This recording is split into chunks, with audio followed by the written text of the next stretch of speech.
So thank you all for joining us today for the Time Management Strategies for Success workshop. Joining us today is Carli Barnum from the School of Counseling Masters of Education program. She is going to discuss how to best manage your time by learning the best practices for prioritizing tasks and overcoming procrastination and distractions. And I'll go ahead and hand it over to Carli to get us started. Hi, everyone. Like Jasmine said, my name is Carli Barnum. I am currently a student in the School Counseling Masters of Education program. I want to start off by saying I'm not an expert in time management. My research is not on time management. However, I do wear a lot of hats. I'm a mother, I have two children, I'm a student, I'm an intern, I'm a graduate assistant, and time management has really been the key to how I've been able to be successful in my time here at UNLV. I do also want to invite you to participate as often as you feel comfortable. I am going to ask questions throughout the presentation. I would really love your participation. Without further ado, let's get started. So time management. What is time management? I think people in different schools of thought might have various ways of defining it. Here we're going to talk about setting and prioritizing goals, short and long-term planning, estimating your time demands, monitoring how your time is spent, and deliberately structuring and allocating how time is used. My first question, I invite you please to turn off your microphones if you want, or you can type it in the chat. Why is time management important to you? Out of all of the workshops that you could have chosen, why did you come to time management? You are on mute though, we can't hear you yet. You hear me now? Yep. Perfect. Sorry about that. So I think it's important for time management because, especially as a graduate student, I have lots of things I need to do, research and coursework, and then also trying to maintain my physical and mental health. And so, kind of balancing all these things, especially being a first year, it's very difficult. And I think it's important because people can feel burnt out if they don't manage it properly. Okay. So I'm hearing maybe you're looking for some resources on how you can manage your time. And yeah, I appreciate you coming here. Hopefully you learned something. Jasmine, would you mind reading what's in the chat, please? Yes, so we have a couple comments in the chat. The first one is time is a limited commodity and it is something you cannot get back. As such, it is an important skill to learn in order to maximize one's utility. And then in parentheses, economic term for unit of happiness. Then we have time management is important because I have deadlines for school, but I also have a life. Uh, for me, it's the foundation for success. I also wear a couple of different hats, and I find that it's vital to make sure that I have enough time for everything. And then we've got two more items. The first one is it is so overwhelming to look at everything I have to do. Maybe if I learn how to manage my time better, I will feel less anxious. Yes. Yes. And lastly, I need to stop procrastinating and use my time wisely. I have so much to do and I can't focus. Right. Wow. Y'all got real. Thank you very much for being honest. Um, yeah, so time management can really be the key element that makes or breaks the puzzle piece of getting everything you need to get done in a timely manner, in an ordered manner, so that you don't have to have the anxiety. And like Raj said, we're going through these big transitions. So time management is a skill that can definitely be on your side. One last question. What are some barriers to effective time management that perhaps you can think of and also maybe that you've experienced in your life? I see someone talked about procrastination. What else? Procrastination. Yeah. I'm seeing anxiety also from David. And I underestimate the amount of time a task will take. Burnout. I feel like I'm on such a roll and on top of everything. Then I just stop being on top of it all. Yeah. Ooh, perfectionism. That's a good one. Perfectionism. Yeah. Anxiety. Yeah. And then it kind of snowballs, right? So you get anxious and maybe you're procrastinating, makes you anxious, and then it kind of makes you procrastinate more. And distraction. Wow, yeah. Thank you very much for participating. One of the so much to do with but so little time. Yes. I can't agree enough with anxiety and perfectionism. You know what? We're gonna. This is a great segue into our next section. So we're gonna talk about procrastination.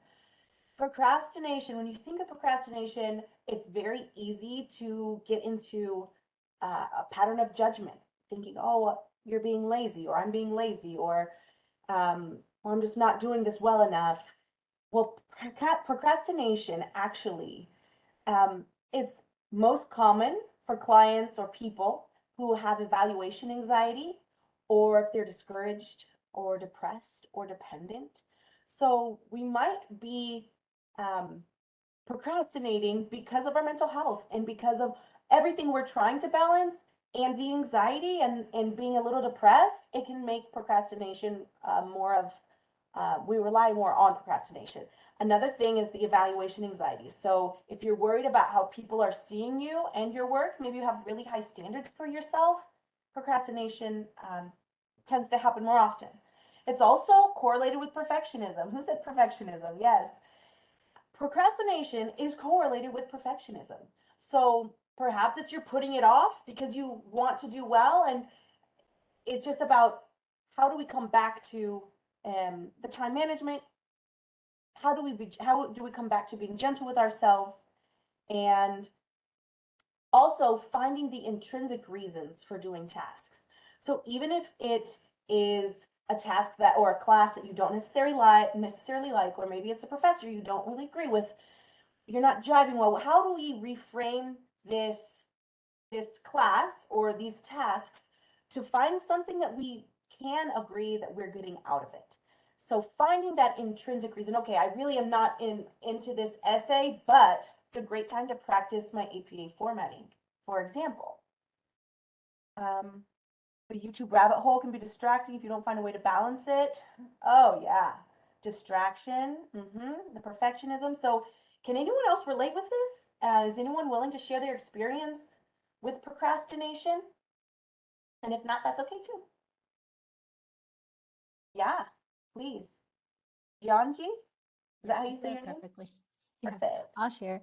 Because I have an assignment right now. It's a discussion post, and it kind of ties in with the anxiety and perfectionism. It's for one of my psychology classes, and I want to do so well. I keep looking at the topic. I wrote down all these ideas, but I can't quite get myself to start just in case I should be looking at more sources or if I need to add on to more of the discussion before I post it. So Yeah.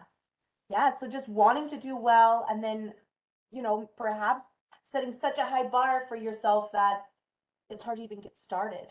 Thank you for sharing, Yanji. We're going to go ahead and go into self-regulation. Okay, so we're trying to tie this idea of time management, right? We started off with the procrastination, which obviously we talked about our mental health and how we view our work, how we view ourselves as students. Now we're going to talk a little bit about self-regulation. So, self-regulation, it is something we learn as little kids. We start learning as little kiddos, right? It's controlling your behavior, your emotions, and your thoughts in the pursuit of long term goals. It's the ability to manage disruptive emotions and impulses. So, perhaps with the YouTube, like some people were talking about in the chat, the ability to cheer yourself up after disappointments and to act in a way consistent with your deepest held values. And it's self awareness, emotional intelligence, efficient filtering of sensory stimulation, effective coping strategies, relating with others, and sustaining focus. And another way that I would put it, so self regulation is kind of that space that you create between wanting to do something or that distraction that pops up and your actions. So the idea of, oh, I want to go to YouTube, that space that you can create between actually going to YouTube and having that thought come up and then you recenter yourself, that is all tied in with self-regulation. So self-regulation is directly related with our mental health, okay?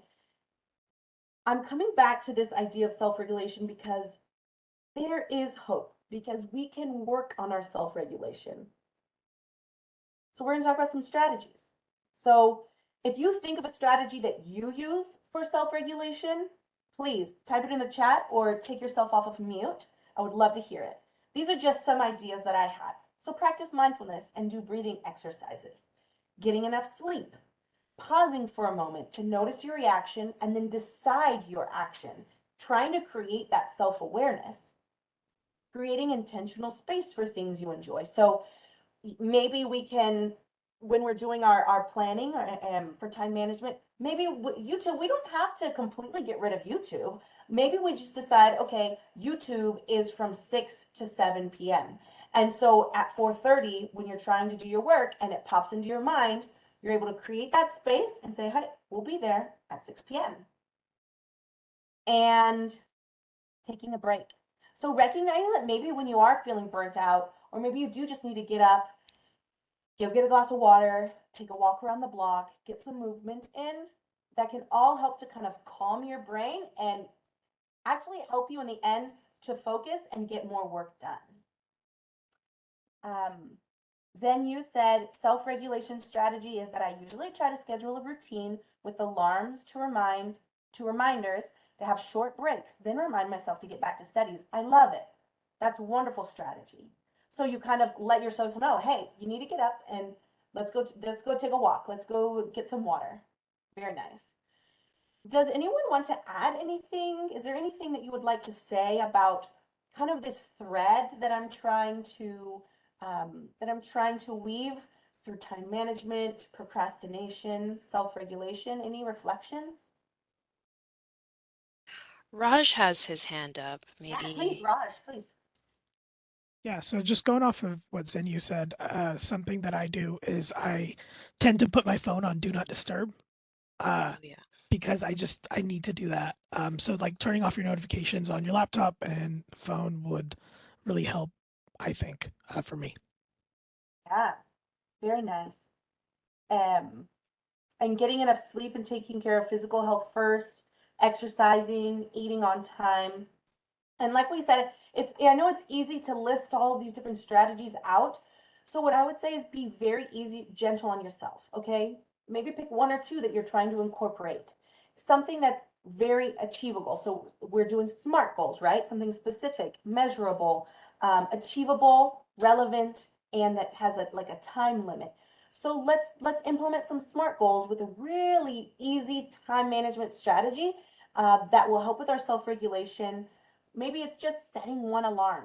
And then that's something you can pat yourself on the back, making your goals very achievable so that you can get that instant feel good when you've done it right or when you're able to cross that off of your list. Carly? Yeah. Yeah, I just wanted to say that I guess before this moment now, I probably wouldn't link self-regulation to procrastination, but I think now I can see how it's linked, just how, with that first point of procrastination about how, being stressed or just not, being in kind of like a bad mood kind of exacerbates procrastination. So you could actually use self-regulation as a tool to kind of get yourself back on track. Yeah. And, you know, taking a deep breath and sometimes just recognizing, trying to name that emotion. I'm feeling Definitely. pretty stressed right now. I'm feeling like this is a lot to do. I feel like I have this discussion post. I really want to do well on it. And I want to do well on this discussion post because I have high work ethic and I care about my grades. And just kind of naming it, put it out there. And then perhaps you can also reframe it, um, this discussion post isn't going to be the only assignment that's going to help me with this grade. Or, I am more than just this discussion post. However, it feels right to you, but sometimes just naming it, taking a deep breath, that can all help you to get back on track. Thank you for participating. So, how do I effectively manage my time? I've got something to tell y'all, and it might not be what you want to hear. There's no singular way to do it. I am not here to necessarily tell you how to manage your time, but to get you to think about what strategies might work. You have to tailor your approach to you. So if something's not working, don't go to the judge. Oh, that I can't do it like that. Okay, this strategy isn't working for me. So what will work for me? And trying something new. And then trying out with different strategies to see what does work for you. I'm all about, and perhaps this is my training also from my master's degree.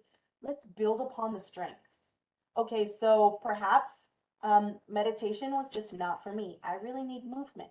So maybe we try a walking meditation, or perhaps we just do like a nature walk where we walk around our block and we try to find 10 things that are red. Anything to just bring you into the moment. That's going to help you with your presence, your self awareness, creating that space, and it's good for your mental health, which will be good for your time management skills and creating more focus and being able to kind of centralize your focus to get your work done. Let's see the chat. And sometimes if none of the strategies seem to work, you have to build your own by picking out what worked from parts of it and discard what didn't work and make up a whole new strategy. I love it. Yes, building on what works. And if you can think of an example of a time that you did this, we would love to hear all about it. Because sometimes not the entire intervention is going to work for you. So that's where the tailoring it to your specific needs comes in. And that's a very wonderful insight. Thank you for sharing that. And like I said, if you can think of an example, let us know. Okay, so we're just going to recap. So time management, it's a practice, okay, and it has to do with your self-regulation skills. It's setting and prioritizing your goals. It's planning for short and long term, estimating your time demands, monitoring how your time is spent, and then deliberately allocating your time. Your self-regulation has to do with your holistic well-being. It's your learned responses and automatic behaviors. And you'll notice sometimes just by creating that space and noticing where your mind goes, you're able to interrupt that cycle of getting distracted. And then procrastination, it has so much to do with your emotional well-being and your work ethic and, you know, where you're at and how you want to be seen by others, and also your intrinsic versus extrinsic goals. So trying to find a way to look at whatever's in front of you and see an intrinsic goal from doing that task. Earlier we talked about, oh, this is a great way to practice my APA format. Or perhaps this is a really good time for me to, you know, work on my notes or figure out if my note taking skills are up to par, if I need to change my strategy for note taking. So there's always going to be a grain of something positive, and strength if you just look for it, name it, and then kind of focus on that. Okay, so here we have a long list of very common time management strategies. I just did a list of everything that I could think of, and there are a few of them on here that might be strange or might be new. If you see something, if you do something that's not on this list, please let us know. Okay, I'm going back to the chat here. Studying tactic I did to help with my productive procrastination is that when I struggled with studies, I used to put it off by doing chores like cleaning and laundry while listening to music. I then decided to substitute the music by listening to recorded lectures. Yeah. Instead, when I couldn't seem to just sit down and focus on doing just one thing. So I got some passive listening done. Then, when done with my manual tasks, I could quickly skip around the recording or pause the lecture to jot down what felt important. That's lovely. That's a really great strategy. Very awesome. Thank you for sharing. If you think of any other time management strategies, feel free to put them in the chat. This is helpful because perhaps someone else, this might be helpful to someone else that they didn't think to do. Let me re-say that. This might be helpful for someone that would also benefit from that activity, but hadn't thought to do that activity. Okay, so here's some common time management strategies. And we're going to get into the nitty gritty of some of them that might not be as obvious. First of all, here's the brain dump. The brain dump, there are a few different ways to look at the brain dump depending on what your goals are. So the first one is the stream of consciousness brain dump. This is maybe when you feel overwhelmed and you just need to kind of get everything out. Get a blank page and just write. You're not judging. You're just getting whatever words come into your brain out through your hand and onto that paper. And at the very end, you can rip it. Maybe you like wad it up and you can throw it away, or you can keep it, whatever feels right. Then there's the to-do list brain dump, where you get out a piece of paper and you're going to list every single thing that you have to do. This could be your personal life, your family life, your social life, your school, work life, just everything you have to do. And then I'm going to show you another strategy on how you can prioritize it, or perhaps you can group it by the different subsections of your life. So that's the to-do list brain dump. And there is something that is so satisfying crossing off things to do, like off of your to-do list.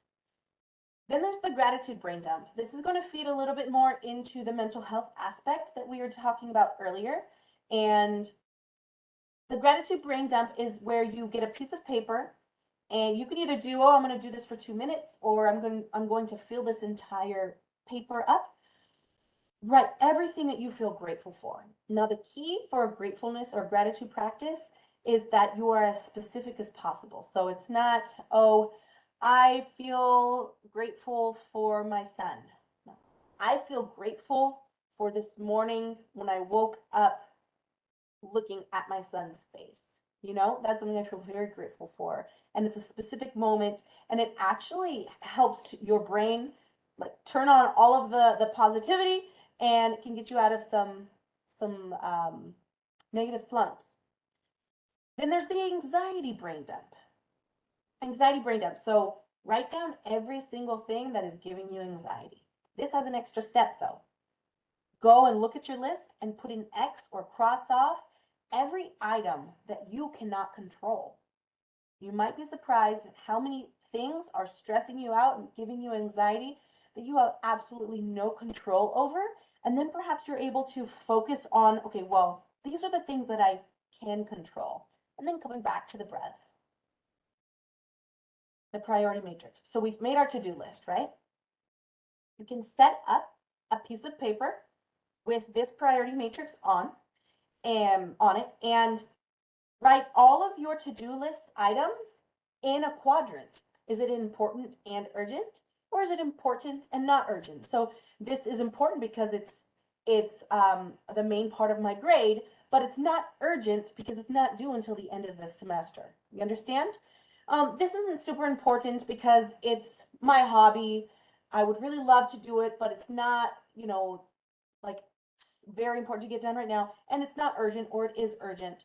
So you get to decide how you're going to label these things, but obviously everything that's in the important and urgent quadrant are going to be things that need to be higher up on your list and on your radar. So that's the priority matrix.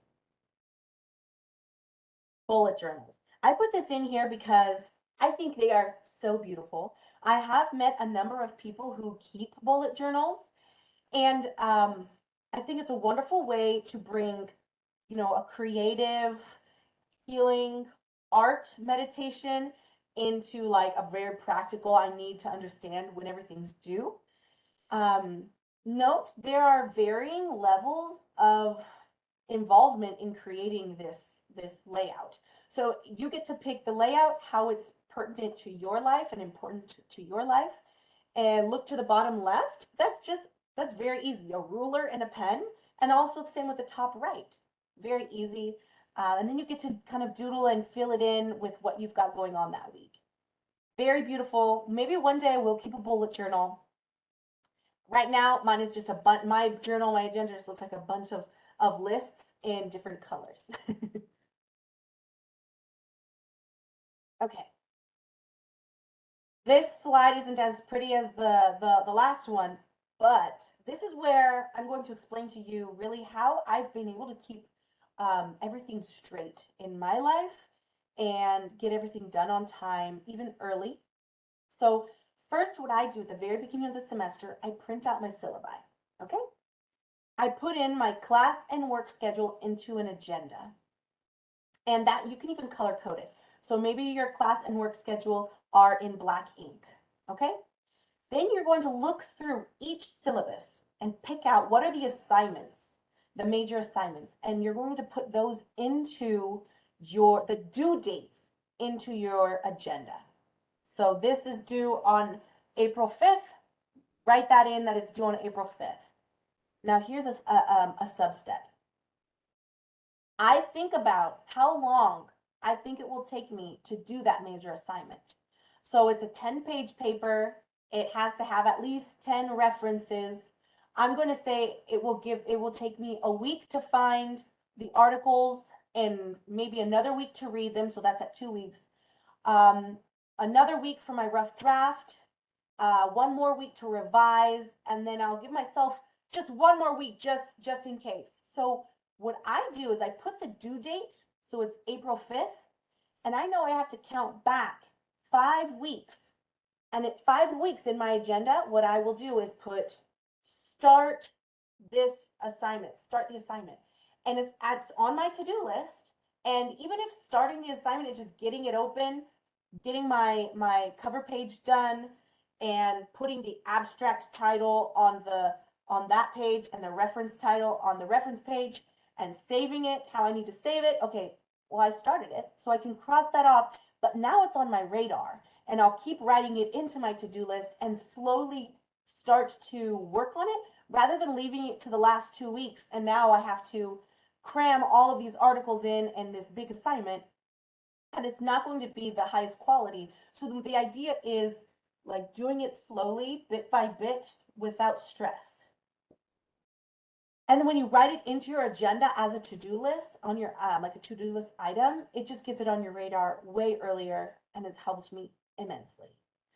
Now, I also browse through my assignments and kind of make a mental mark of which ones I feel like will be more difficult, and I might give myself more time for those. Or if I have free time, then I work on those assignments bit by bit also.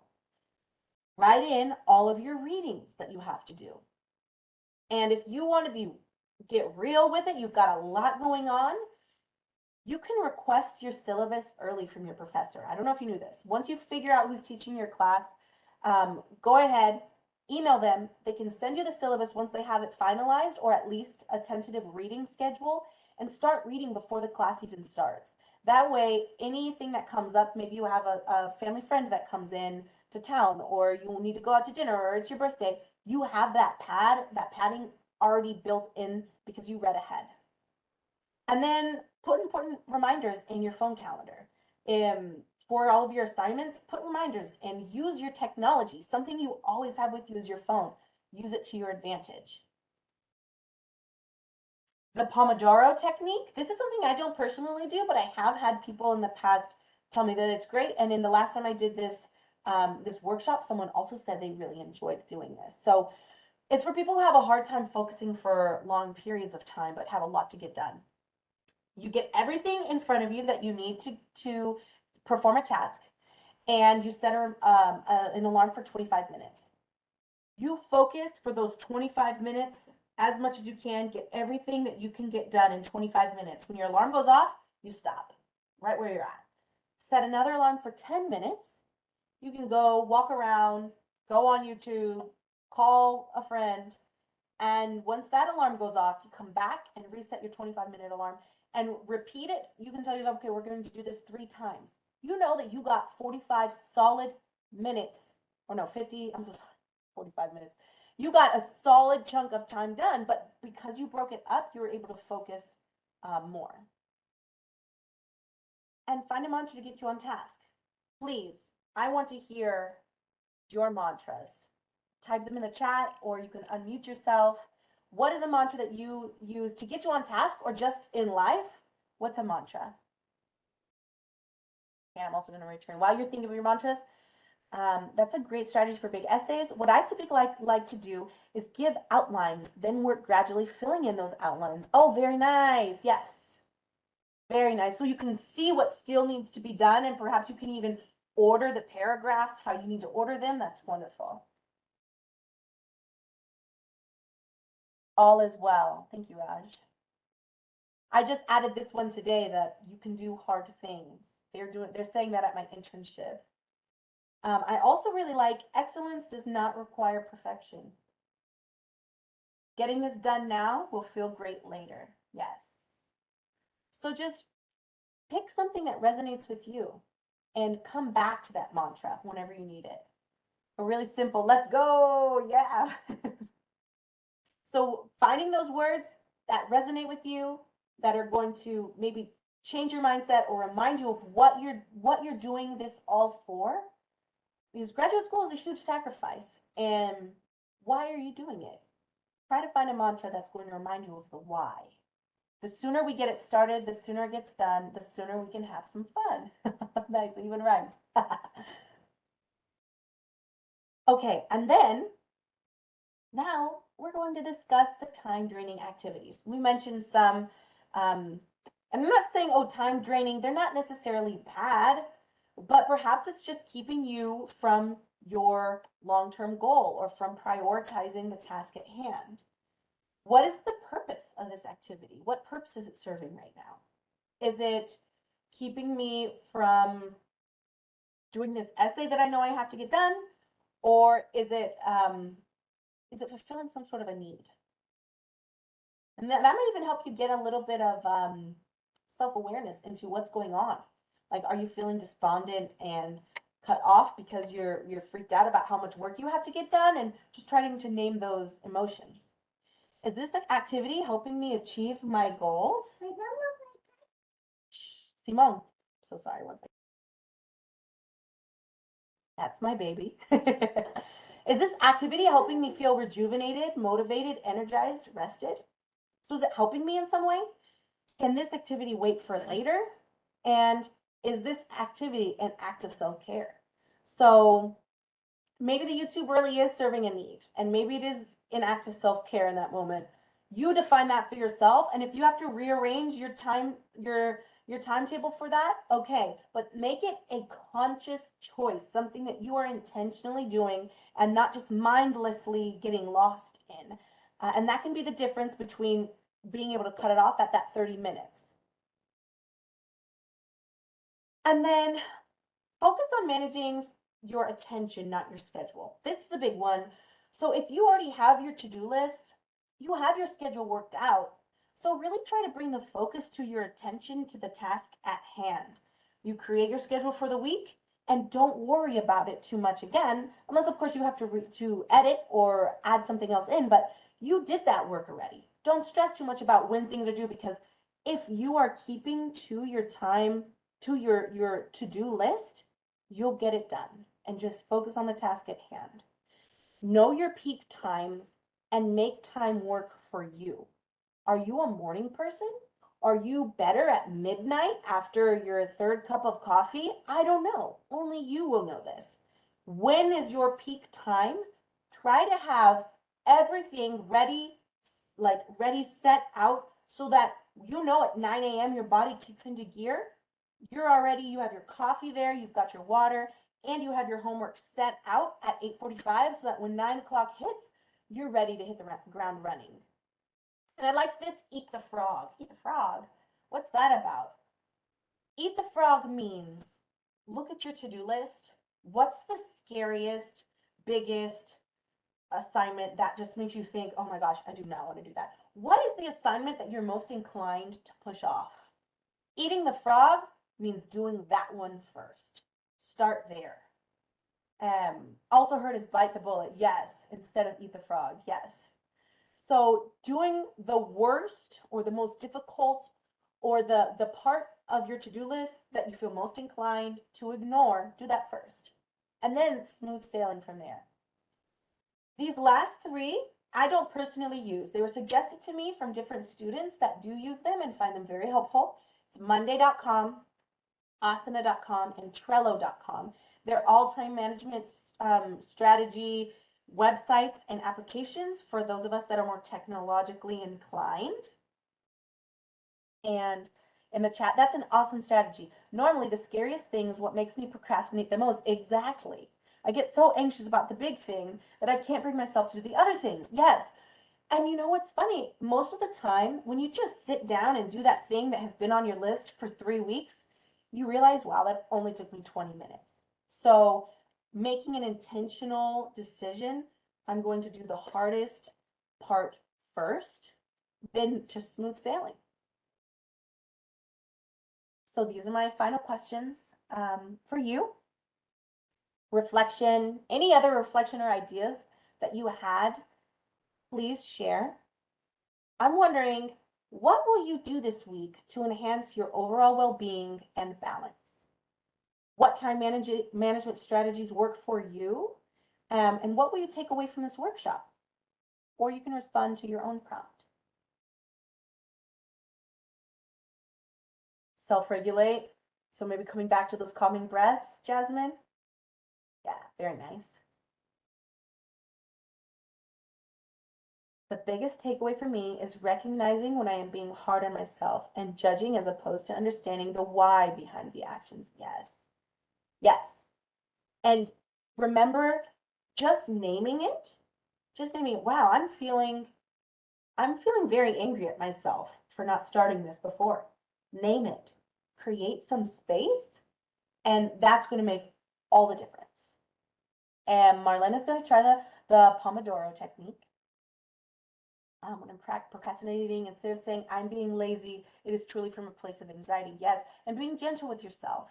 Please be gentle with yourself, because this is in your best interest, or this is in your interest to achieve your goals. So it's about the journey, not just the destination. I saw Rita. Yes, I was going to say that I like meditating, but I've been thinking that I don't have time to do that anymore. So I'm going to start with that again because that usually helps me too. Yeah, especially if you know it works. If you know it works, you can even turn something that is a menial task that you have to do anyways into a meditation. Like, let's do, like maybe when you're showering, okay, this is the washing my hair meditation, and you're just really engulfed in the moment, and that can be a type of meditation also. Absolutely. Um, Karen is going to try the bullet journal because I really like the listing things out and having a visual of what I need to get done. Karen, if you do a bullet journal, will you email us pictures of your final, of like what it looks like? That'd be really awesome. I would love to see that. And David is also going to do the Pomodoro technique. 50 minutes of work and 10 minutes break. See, that's tailoring it to you, David. I love it. Roger's just going to start and the things that she's been putting off. I like the strategy of writing a little every day, even if it's just setting up the document and outline, yes. And then perhaps incorporating what was shown earlier, where you set out the different paragraphs you have to write in the right order. I love that, the outline. I tend to procrastinate eating, which leads to headaches, which causes stress with studies and work as it makes it so I can't focus. So probably set reminders to eat as part of my breaks. Yeah, and you can set yourself up for success. So if you know that you have a hard time eating or it's easy for you to forget, get a bunch of snacks that you really like and just kind of keep them in random little spots around your space. And to think about time management as mental health, as opposed to I need to make sure every hour is productive. Yeah. And if you are focusing on your mental health, you're going to be in more of a position to kind of stretch your limits, But if you're already coming from a place of not being flexible, or you're already burnt out, it's hard to stretch when the time comes, So finding ways to incorporate any strategy that's going to work for you into your life can make a huge difference. And I really appreciate you all being here. Is there anything else? This was the most interactive group. I really appreciate your being vulnerable here with us and being honest and responding. Thank you so much. Here are the different references that I used in the compilation of this. If you want any of these references, I'm happy to email you my slides. Thank you. Thank you guys so much for joining this workshop, and thank you to Carli, especially for sharing everything with us. At this moment, you can ask any lingering questions that you have. I'm also going to drop a link in the chat. This link will take you to a feedback survey. If you could fill out the feedback survey, it would be much appreciated. It really helps us here at the Grad Academy kind of figure out where we're at with our offerings and how we can optimize the workshops for future participants. So yeah, thank you guys so much for coming. The link is in the chat there. I see a bunch of thank yous to Carli. You're very welcome. Thank you for having me. Great. Thank you all. Have a great day. Good luck this term, y'all. You got this.